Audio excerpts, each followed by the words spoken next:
The national poll shows one thing, but the primary ballot box says another. President Trump is facing record low approval ratings nationwide, yet a recent primary proves he still holds a key to the GOP. In just moments, we unpack the two very different realities of the president's political power. Plus, are people saying rest in peace to the VIP, empty dance floors? Sober curiosity and sky-high prices are changing the weekend nightlife. Ahead, we unpack the possible death of the nightclub culture.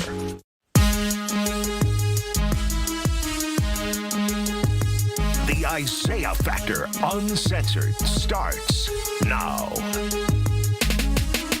Welcome and thank you for joining us here on The Factor Uncensored, sinking in the polls but winning at the polls at the same time. Welcome and thank you for joining us. Tonight we're unpacking the ultimate political paradox surrounding President Trump. New national data shows his approval rating hit record lows as voters lost confidence in his handling of the economy and foreign policy. Yet in the GOP primaries, most recently in Indiana, the president is proving that his political machine is absolutely ruthless, crushing his rivals and solidifying his control over the Republican Party. How are both of these things true at the same exact time? Let's turn it over to our panel tonight. And Dr. Dietrich von Biedenfeld and Dr. David Branham are joining us here. Guys, last night we saw President Trump still has his political clout when it comes to the state of Indiana, where some of the Republicans there would not move forward or participate in the effort to redraw districts to give the president an advantage in Washington, D.C. with Congress. So he ran against 7 of them.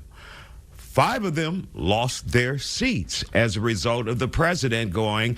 1 is still being counted, and a 7th person did not lose. So what does this say for President Trump when he still has that kind of clout, but on a national level, his popularity rating is waning? It's really low. He has the clout in the Republican Party. I've maintained that all along. And we see lesson after lesson, whether it's Mark Sanford or Marjorie Taylor Greene or Lynn Cheney. We know that Trump, being against Trump in the Republican Party is a bad idea. It's going to hurt you. And in this case in Indiana, a lot of state legislators thought, oh, we're kind of insulated from this. But no, all of a sudden 13.5 million comes in against them, and they've lost their seat. So it's important for Republicans to always understand the power of Donald Trump. The problem is that Donald Trump isn't that popular right now. So when we get to November, if Donald Trump's popularity is still low and all those Trump candidates are on the ballot, then there's going to be a obliteration in the Republican Party. So it's going to be important for not only for candidates to be with Trump, but it's going to be important for Trump to regain his popularity, regain his pizzazz with the American electorate. He doesn't have it now. He's going to have to go get it. Is that possible, though, with the war going on in Iran and the high gas prices that are out there? And, of course, we're still trying to get over the inflation here in this country. I don't think it's possible with high gas prices and the war going on in Iran. Something's going to have to change. So gas prices are going to have to come back down. He's going to have to show a win in Iran. Right now, he hasn't shown a win. He needs to have a win. And so it's going to be a tall task for him to get it back. And right now, if things stay the way they are, the Republican Party is going to be in big trouble in November. All right, Dr. von Biedenfeld, make it make sense for us, the average layman out here, how the president can hold so much power in Indiana in individual races, but many people are saying, and are the polls wrong, saying that he's not as popular as he used to be? I think the challenge becomes really fighting with the office of the president. When the president comes in on Air Force One with a backdrop of Secret Service and other prestige, with the power to award contracts, this president, more than many previous administrations, willing to stretch the powers of Article 2 and say, I'm not going to award contracts here. I don't care if Congress said you had an appropriation. We're not going to do it. People are on eggshells. And so in this sense, particularly within the party, I agree with Dr. Branham. Now in November, hopefully people have short-term memories about the positions and candidates that win the primary are able to distance themselves from the president, or some of these areas of the Strait of Hormuz and other areas are able to be resolved. And again, people have time to forget before they head to the polls in November. But other than that, the reality is that the president controls quite a bit of authority. Congress has not been as strong about pulling back their powers of the purse. And so at the end of the day, if you want the party to survive and you are part of the political machine, you're going to toe the line. Additionally, if you want these campaign dollars, he is very good about rewarding friends, and people know this. And so I don't think that it's going to be wise to, within the Republican Party, buck the president for anything in this midterm. Now, is that even possible when we think about the midterms coming our way, that someone would consider, with the power that he has, distancing themselves from Donald Trump because of the high gas prices, because of Iran? And this is for both of you, just hop in there. You know, do you think someone would be in the Republican Party foolish enough to do that? I think it's impossible. I don't think they're going to be able to distance themselves from the very party who gave them the nomination and the president who gave them the nomination. So distancing themselves in the general election is almost impossible. You saw John McCain try to do it against Barack Obama. It failed miserably. So once you come in on a platform, getting away from that platform is almost impossible. So I don't see that happening. It's going to be very difficult. It's challenging, but I don't think it's impossible. And we were speaking earlier about the idea of Governor Abbott and the voucher program and those supported candidates. And there were candidates who won that opposed the voucher system. Concurrently, though, they immediately backtracked once the governor applied pressure. In this case, the president has much more power than the governor over the political party, over the political purse strings, and of TV time, right? Kristi Noem wasn't the only person buying ads to promote the power of the presidency. And so at this point, the FaceTime with the president and all of those things are going to make it very challenging to backtrack and say, I was against it and now I'm for it, or I'm for it and now I'm against it. But the thing is that if you're voting in the general election, you see a D or an R. And every time you see R, you see Donald Trump. So getting away from that Donald Trump when you see R is going to be very difficult for somebody to say, forget about Donald Trump when you're voting for the R. Think about me. I don't think that's going to be very effective. Probably not. Thank you guys for joining us here on The Factor Uncensored.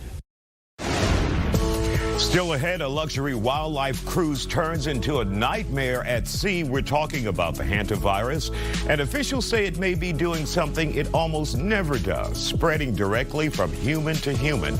A doctor joins us to break down the threat next.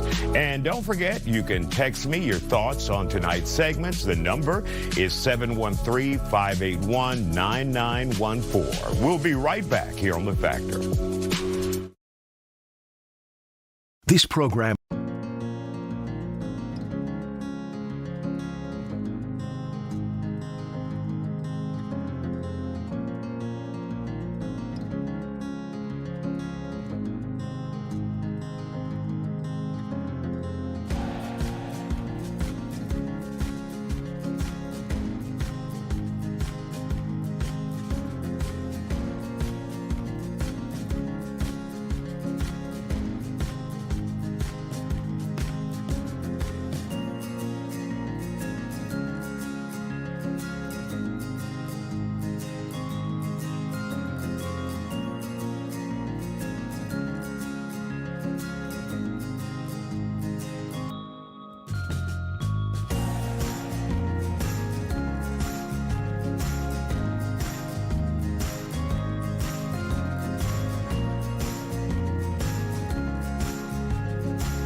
Welcome back to The Factor Uncensored. A luxury cruise has turned into a medical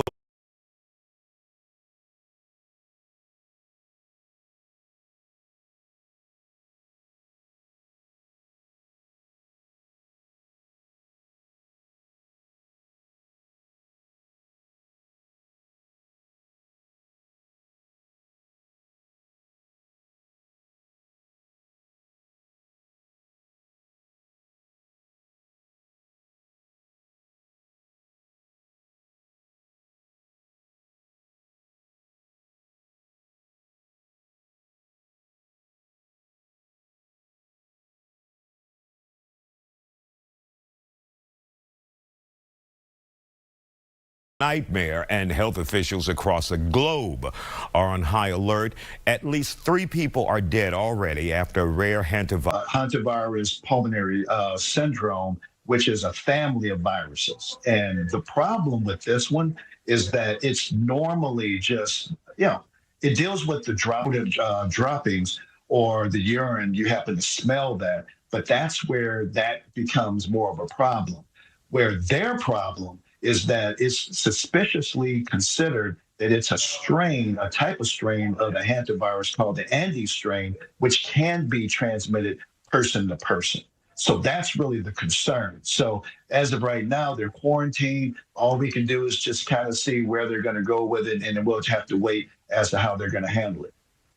And how long would you have to remain in quarantine in a situation like this, especially if you're currently on a cruise ship and then you're going back into the population, specifically America, for some of the passengers? We heard an American passenger on there saying he was completely miserable. So how long will they have to remain isolated like that? Well, at this time, it's really symptom related. Yes, they have found, I think it's up to 5 now that have actually shown positive of the hantavirus, but it's just very much into a 4 or 10-day latency period. Everybody feels, and when it comes down to the symptoms, it has very flu-like symptoms. But that's not really the biggest problem. It's when you start talking about the bigger problems, like the coughing and the shortness of breath or the filling up of the lungs. That's when it becomes more fatal. So it's really that waiting period to where, 4 to 10 days, usually you give it the longest amount of time just to make sure that a person, whether they test positive or not, that they are actually not able to pass it on if it is the Andes strain. But if it's not, and it's just, an average hantavirus concept where they may have come in contact, which is understood that it might have been that excursion at a bird watching excursion at a landfill before they left. That might have been the source, but no one's really sure at the moment. So again, about 4 to 10 days, and then everything sort of goes from there on how do you look and, what's going on with it. And I'm not sure if we established this, but how dangerous can hantavirus be to establish that with the viewer to make sure they realize just how serious this is? Well, this is really a severe and often fatal disease. It's a virus. So a lot of people believe in taking antibiotics or going to a physician and saying, hey, I need antibiotics, but this does not have a cure. So as of right now, I'm sure when it comes down to anybody that's immunosuppressed or anyone that happens to be of elder age or just not really well, there's a higher chance and a higher mortality rate, especially with the Andes. That's a 30 to 40% mortality rate. It's still a possible problem for individuals that would happen to come in contact with it. And the hope is you don't, but if you do, everyone's going to have to sort of wait. You treat the symptoms and continue, reacting to anything that happens, specifically the respiratory side. All right. And there is no one vaccine for it, or you will have to treat each symptom like with many illnesses that are out there? It's just watching the symptoms, making sure that they're comfortable. If there's a need for any type of respiratory intervention like ventilation or anything, all you can do is just hope for the best that they get it passed, and then you go from there. But like I said, if it's just the hantavirus, that's one thing. But if it's the Andes strain, that's the problem. How can you protect yourself against illnesses while traveling this summer, even if you're going to another country abroad? Dr. Vaughn Warather joins us again tomorrow night to share his expertise. Still ahead for us tonight here on The Factor Uncensored. Is he just being a protective dad, or is it a toxic double standard? Nick Cannon is under fire for admitting his teenage son is allowed to date, but his daughter is not. We'll have that in a new Angela After Dark coming your way here on The Factor.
This program is being brought to you by Jim Adler, the Texas Hammer.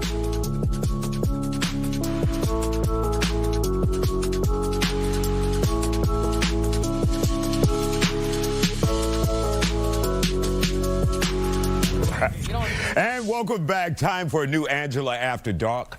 Boys versus girls. Are the rules for dating completely different depending on your gender? Nick Cannon is currently facing major backlash after proudly admitting he has a strict double standard for his 15-year-old twins. His son can date, but his daughter, absolutely not. He talked about it on TMZ's podcast. It's absolutely a double standard. I hope you know I'm going to be talking about this on the TV show. You have to, because first of all, and I know I get in trouble a lot because I say things with my chest, but there is a difference when parenting a son and then when parenting a daughter. And 26? Yes, because really? I'm more protective of my daughter because there's things out there that I have to protect my daughter from, like, as we know, there's certain type of individuals that you want to keep your daughter away from. My son, it's a different conversation when he's going out into the dating world. You don't. Now, the question is this fair? Joining us to talk about it, Dr. Angela Jones, along with Adam Nelson and Dale Lynn Settle, who are both parents. Now, Dale Lynn, you apparently agree with Nick Cannon, right? Yeah, I actually do to a certain degree. Does it make it right? No, but is it true? Yes, absolutely. I think there is a double standard, and I do think that girls are treated differently when it comes to dating, especially by their fathers, than boys are treated. So do you think, though, it's fair, or you think it's wrong? Do I think it's fair? No, but it is the world that we live in, and it is what it is. The way that girls are perceived nowadays and the way that they're treated nowadays, I can understand why he does see that way. I can't necessarily say that that's how I raise my kids, but I absolutely can see where he's coming from. All right, Adam, let's hear from you, your thoughts. Yeah, I kind of disagree with what Nick was saying, because I think parenting is parenting. Once you have the fundamental skills down, this is the values, this is the morals, you teach them, look, this is what it is. Now, I understand with education, you educate both parties what's what in the real world. But in terms of parenting, I think that's all neutral, it's all the same. All right, let's bring in the expert, Dr. Jones. The thing is that there's two things that he's saying. He's saying you have to raise boys and girls differently. Yes, right? Not differently to make them feel like they're less than or they're incapable. And that is the issue here. Like, he's saying the boy is capable and she is not. He has to understand, like, the messaging that he is sending. Do you want to protect the girl more? I understand that. You're trying to protect her from men like you, right? You know, there's that.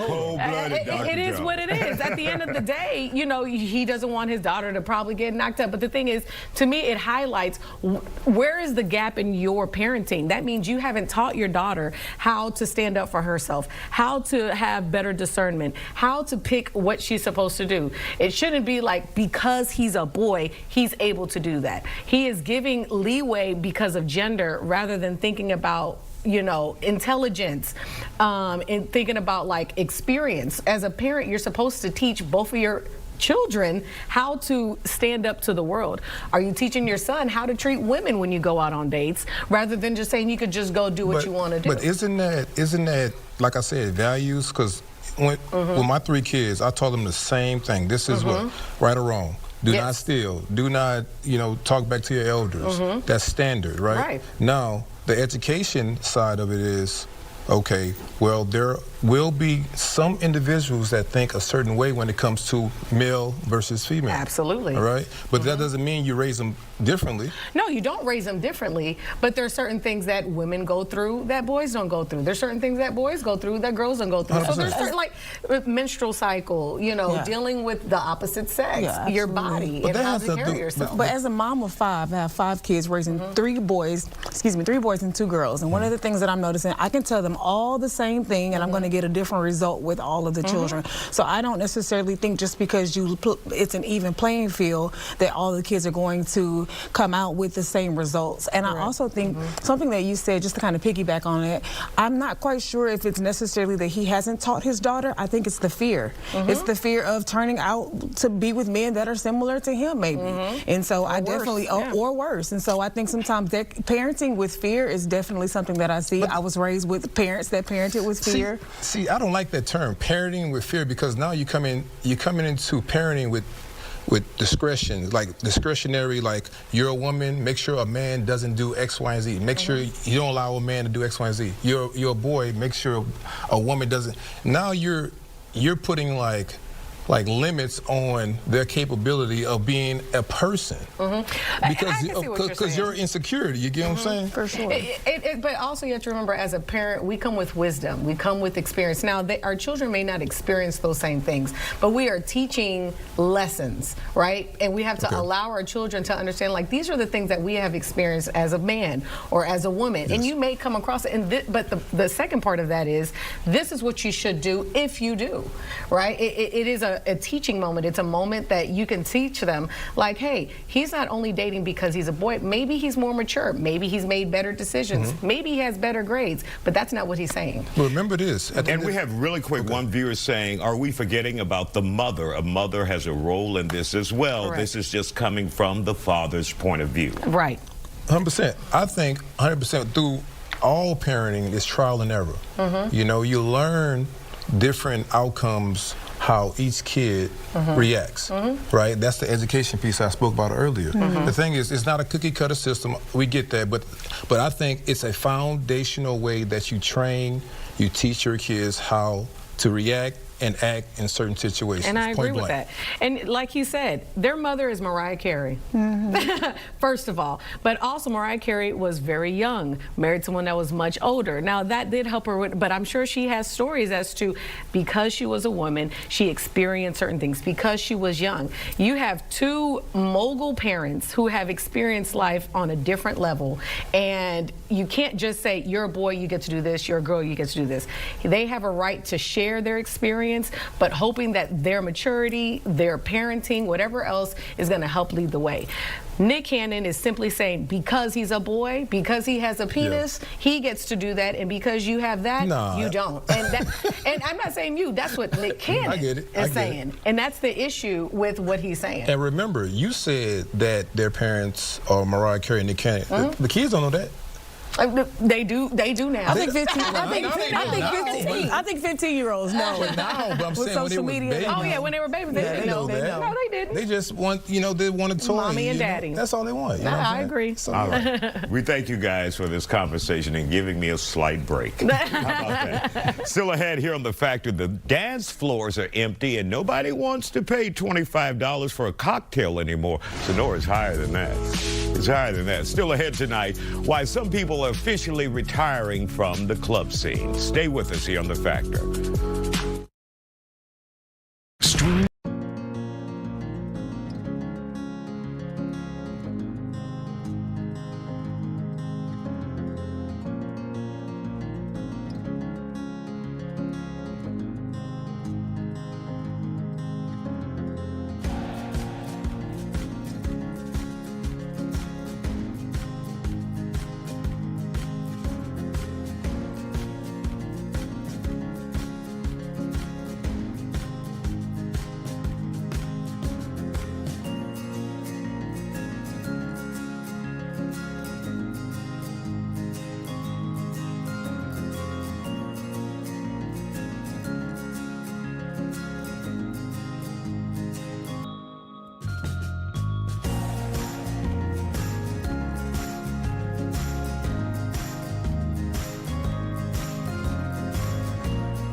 And welcome back to The Factor Uncensored, an ongoing issue for Houston renters that we hear a lot about in The Factor inbox through emails. For those dealing with broken AC, busted pipes, or unsafe conditions at their apartment complex, relief finally might be on the way. A new strict ordinance passed today by the Houston City Council is targeting the worst repeat offender landlords in the city with heavy fines and mandatory inspections. City Councilwoman Tiffany Thomas is leading the charge.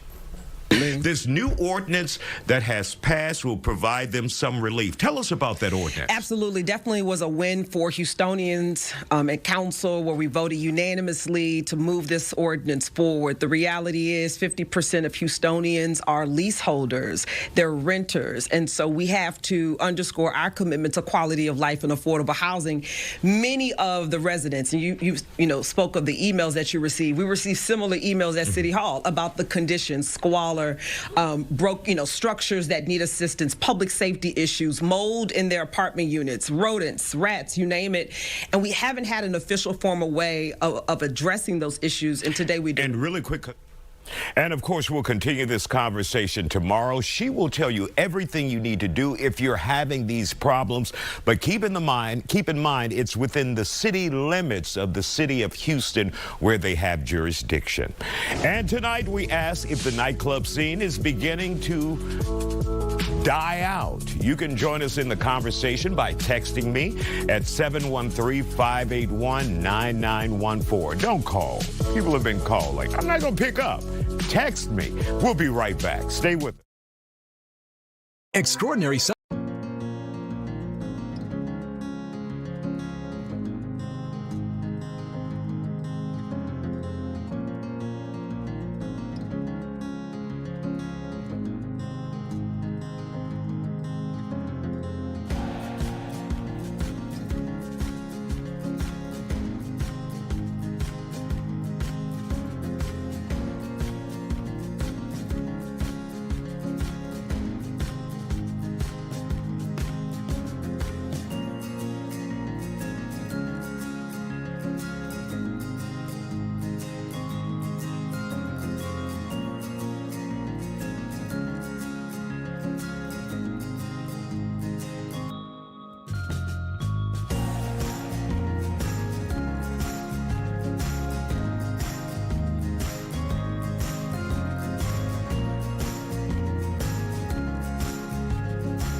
You're watching the Isiah Factor Uncensored. back and thank you for joining us here on The Factor Uncensored for our second half hour. Is the party officially over here in Houston? Now, for decades, the nightclub was the absolute peak of weekend culture, also Thursday, Friday as well. But today, the dance floors are starting to look empty. Between Gen Z drinking less and the fact that a night out now costs a small fortune, some are skipping the nightclub. Are we witnessing the official death of nightclub culture right here in Houston? Joining me to talk about it, John Tucker, influencer, Sue Money, and of course we have with us Abby. So glad to have you all here on The Factor Uncensored. So, John, I saw this on your Instagram. I said, let's bring him on and talk about it. So, first of all, let's talk about at its peak here in Houston. What was nightlife like when things were great? I think it was great. It was like everyone was dancing. The drinks was cheap, and it was having fun. There was no ego, wasn't nothing about that, you know? And I was love going to the club. That's like my escape place, you know, from work. And now it's like I feel like everyone just not having fun. Everyone just stay around on the couch and not doing nothing.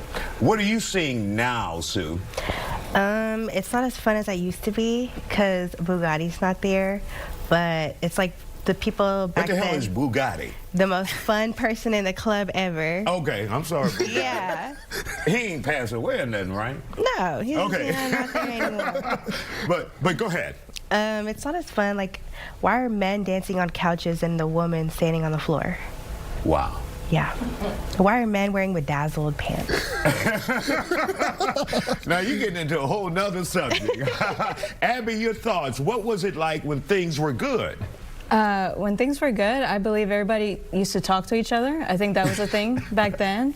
But now I feel like everybody's on their cell phones. Like everybody just wants to post it on social media, but not actually live in the moment. You know, everybody is just like worried about how much they're spending in the section, how much they're spending on the bottles and stuff, and they're not actually like in the moment and actually having fun and enjoying everything.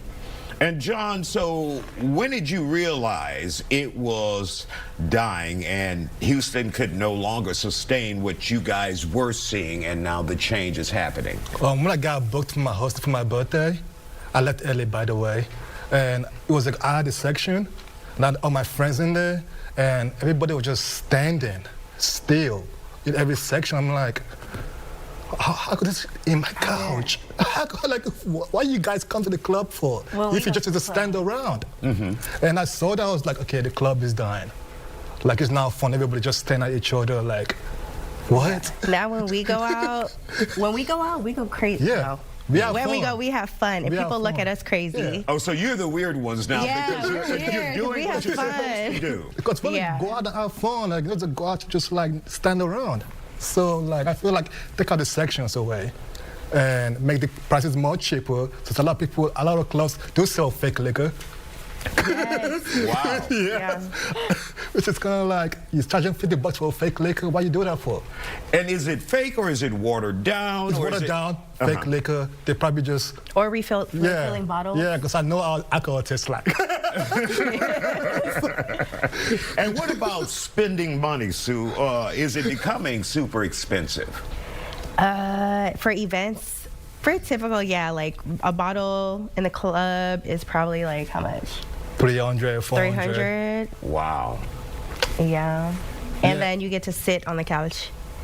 Well, that's some fun clubs in Houston I go to. Like, I actually enjoy myself and everything, and they're actually doing something right, you know? Abby, is there still anything out there left? What do you do now? I mean, is it just you and your group, or what do you find to enjoy yourself? So, I mean, a lot of people just pregame at home because the prices are so expensive.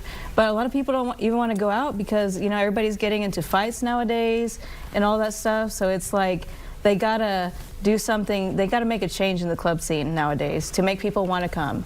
And what kind of change do you think, John, it would require to bring people back? And someone says, she ain't lying, though. Nowadays, you really see men vibing with themselves other than with females and beautiful females just standing around. Yeah. Because back in the days, we like go in the dance floor, talk to a girl, you know what I'm saying? Actually interact with them and everything, see people and actually talk. having conversation, meaning, you know, but now just kind of like just standing on the couch. One person says people aren't staying home because they're boring. A lot of folk are realizing the risk to reward ratio just ain't adding up anymore. And Too many dudes and in the club. I think we have like more fun things to do other than the club, especially the new generation. Like you said, not as much drinking. We like to do other things or drinking with our friends, and everybody's broke. No money, huh? It ran out of money. And John, what are some of the other options you're seeing people turn to instead of nightclubs now? I feel more like the bars.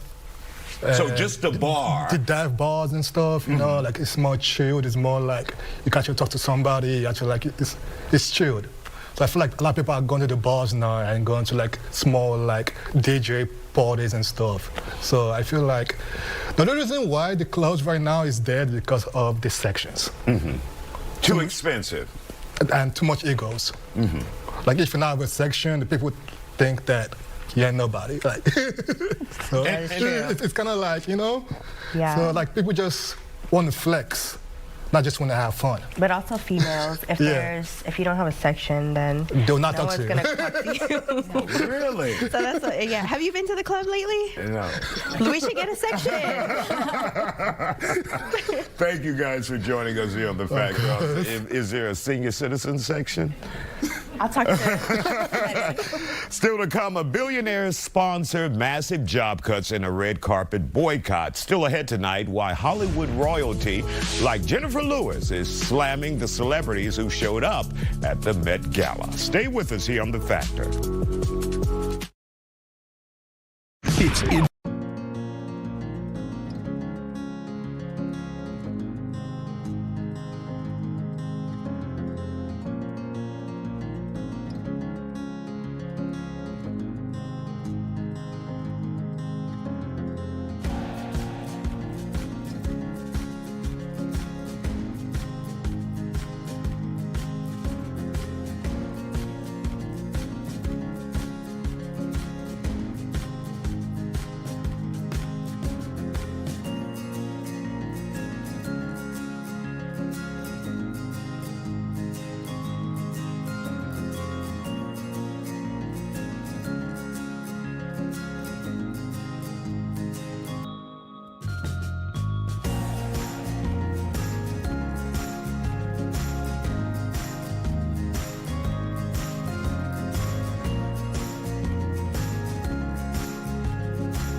Welcome back to The Factor. Uncensored Fashion's biggest night is facing massive backlash over its honorary co-chair, Amazon founder, billionaire Jeff Bezos. With thousands of workers losing their jobs, actress Jenifer Lewis is calling out the celebrities who crossed the picket line just to pose for the camera. She posted this message on Instagram.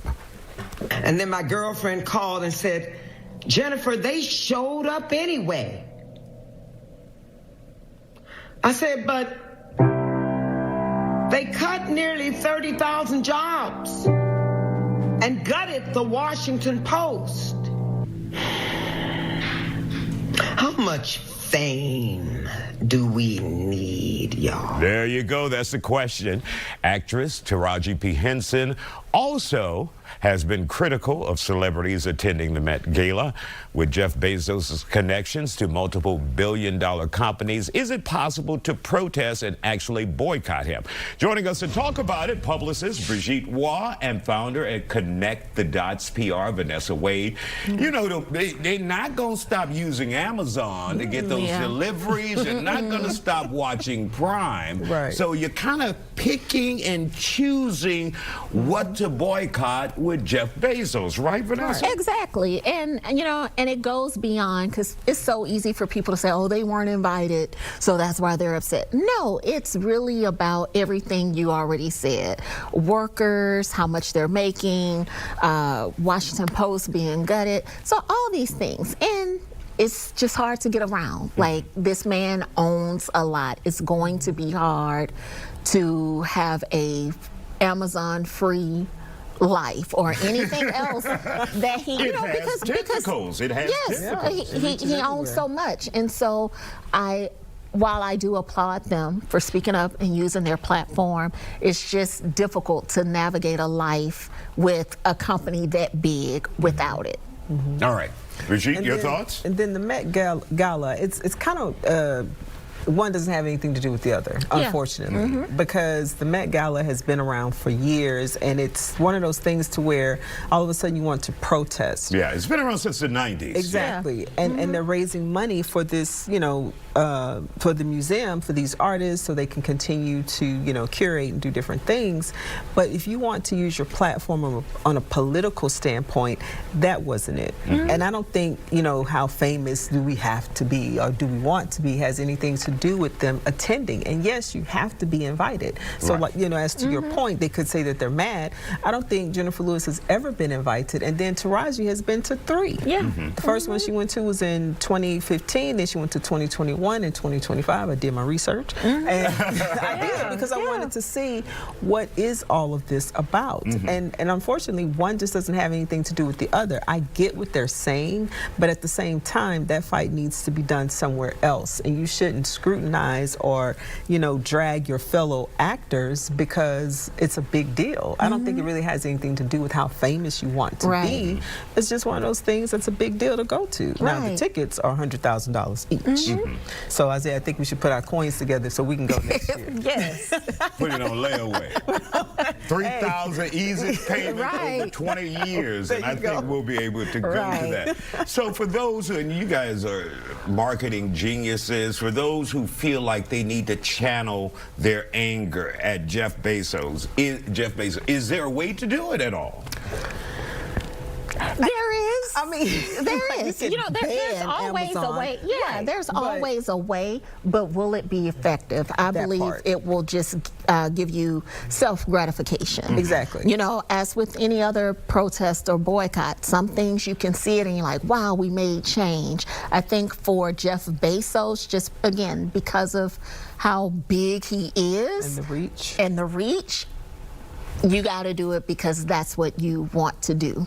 Yeah, and he and his wife donated like so many millions of dollars this year, so they were sponsors for the Met Gala. And like I said, the tickets were $100,000 each. So when you have that kind of money, like you said, it's Amazon, it's Prime, and all those things. Media entities out all there. All of that, yeah, and they just partnered with another station to do other things, or another media station to do other things. So it's kind of like, how do you boycott? It wouldn't really make a difference unless how we all came together for that other place.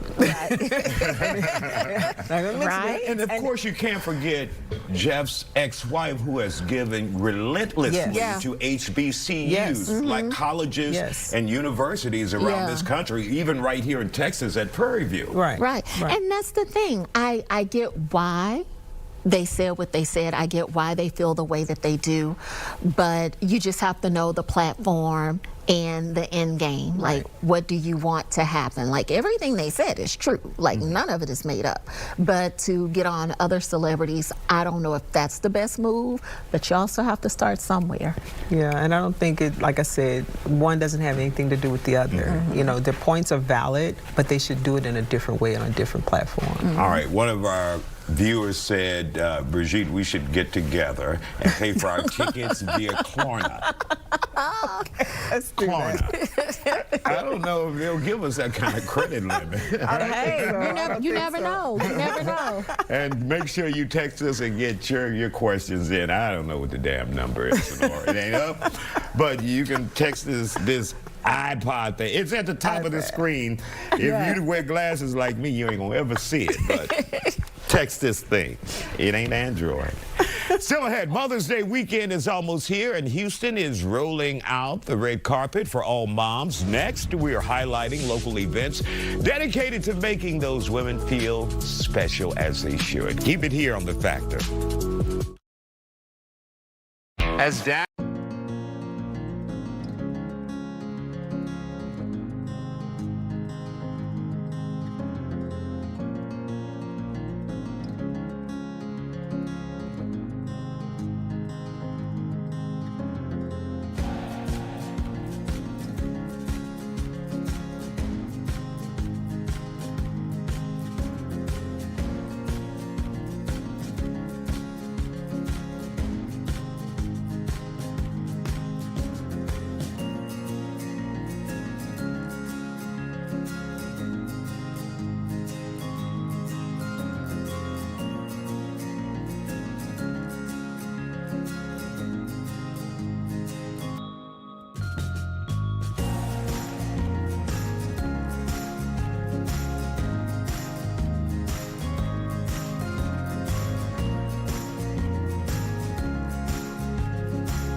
Welcome back to The Factor Uncensored. Mother's Day is this weekend, and across Houston, preparations are well underway to celebrate the women who hold our families together. We have the information about two special events happening. Joining us to talk about it, Latia Blunt with the Waller Pregnancy Care Center, Peaches and Clayton Edwards of Peaches Restaurant and Lounge, and founder of Bless the Belly, Germaniac. So Germaniac, since you're regular, let's begin with you right now. So what do you have going on this weekend? We know you lost your mom recently, and she was so special to you. So tell me what's going on. So, yeah, this is going to be the first Mother's Day, man, without her. So it's definitely going to feel different. We had to go through, like, Christmas, the holiday, stuff like that. But this is something I did before her. I honor moms who lost a kid. It was a few people in my neighborhood, some of the homies that passed from different reasons, violence, car incidents, things like that. I called myself checking on their moms a lot, just following up, and then it ended up being like 3 or 4 moms, unfortunately. And so I said, you know what if I just gathered them together? So what I'm doing is, this will be my 3rd time around, basically bringing moms who lost a kid under one roof to have a good time, to kind of enjoy themselves, enjoy the weekend. You know, we know that it's a big weekend, and I thought there'd be something amazing to do. The first year I did a brunch. The second year I did a dinner. This year it'll be a cocktail hour, something dope.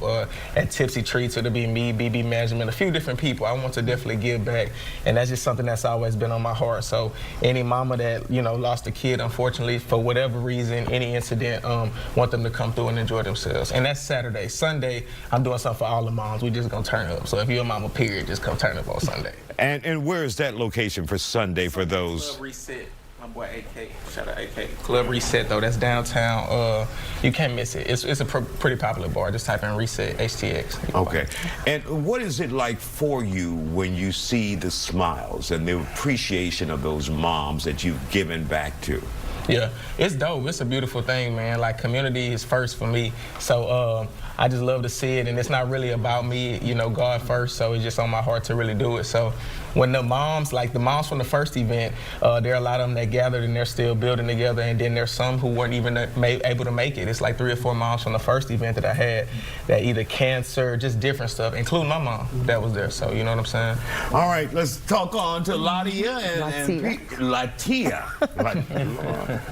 Anyway, Latia. Thank you. So what do you guys have going on? So we are the Way, Truth, and Life Outreach. We have 2 subsidiaries, the Waller Pregnancy Care Center and Family Way Empowerment, and we were invited to come out this Saturday to join in the Sam's Club and Peaches Mother's Day giveaway. We are going to bring our mobile health unit out, and we're going to give away some pocket medical units. Pocket medical supplies, yes, and we're going to give away some baby wipes out to the community, to the moms and dads, because we service moms and dads who are pregnant and have babies under the age of 3. And all of the services are free. And we have the staff of Peaches here. Tell us why you guys wanted to give back to the community. Well, I think that it's important to make sure that if you're getting blessed, that you are a blessing. Community, you know, as has been stated up here, is very important. And I'm a mother, and I have a toddler, and it takes a village, and everyone doesn't always have a village. So when you are able to become a village for others and to, you know, have that platform and the ability, you should. And Clayton, for those who want to take part and be a part of this, where can they go? Where can they gather with you guys? Well, y'all can meet us at our Peaches location, 2533 Southboard, this Saturday at 7. So we're going to be setting up, boxing up, getting ready. We got U-Hauls ready. We're trying to pretty much get back to 300 mothers in the CUNY home. So we're going to start at Peaches at 7 a.m. and we'll be in the CUNY homes around 1 p.m. The event will start at 2 p.m. From 2 to 4. We'll be in the CUNY homes the whole time on the basketball court, giving away. All right. We want to thank you guys for joining us, and thank you all for giving back to the community. We cannot forget about the Latia. Yeah. I got to say Latia. Thank you. Thank you guys for joining us. Still ahead tonight, the sequel for Mortal Kombat 2 has arrived. Will fans call it a flawless victory? We'll talk about it next here on The Factor, my own review. Look out. Do you want everything you make?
It's showtime.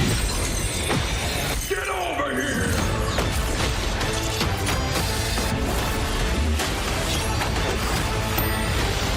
You gotta love that music. Welcome back. The critics are torn when it comes to the new movie, Mortal Kombat 2, and so am I. But it has a decent Rotten Tomato rating, anywhere from 60 to 70%, and that could go up. Now, this movie is a dream come true for fans of the video game, but for those who are casual fans or just moviegoers, there's a yearning for more.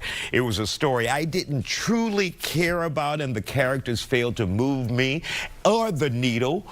Of course, there's Katana, Johnny Cage, and even Liu Kang all came across a bit flat to me. Hell, I didn't even care about the fate of the earth in this high-stakes martial arts competition, but it looks great. And clearly, you can see the $60 to $80 million budget at work in this sequel. It is a winner for purists with lots of fan service. For casual viewers like me, unfortunately, it was fatality. See what I did there, Sonora? Do you even know the game, Sonora? Oh my God, I wasted that there. Fatality, fatality. All right, that'll do it for The Factor Uncensored. Make sure you follow us on YouTube at Isiah Factor Uncensored, and of course on Instagram, Facebook, and X. Have a good night. Fatality. Look it up, Sonora. Fatality. Welcome to the Nightcap. It's your girl, Carolina Sanchez. We got some strong boss moms in the building. Listen, motherhood is tough, baby. It don't matter what age you are, how you're going through it, but it's a bigger challenge when you're dealing with it as a teenager. You get different looks. People treat you differently. And listen, being a kid and raising kids, come on, you already know that's a recipe for a different type of journey. All right, I got Andrew with Mixing Perfect Events in the building with a cocktail for us. What is this? It's gonna be a pineapple lemon drop. A pineapple lemon drop. You gonna show me how to make it later? Absolutely. Perfect. And the ladies on the couch already have their beverage, so let's get into it. Yeah, what's up for a nightcap? Chill, you know, kick back. All right, let's dive into it with these teen moms. We have Jasmine Robinson in the building for the very first time. Hi. We have Dana Aguilar. You know her, Houston's celebrity injector, but she's here for a very different topic today. And we have Erin Sweet joining us for the first time. Okay, teen motherhood. How was that? Hard. Hard. Is that the adjective you'd use, hard? Yeah, Yes. it's hard. Yeah, but I was just telling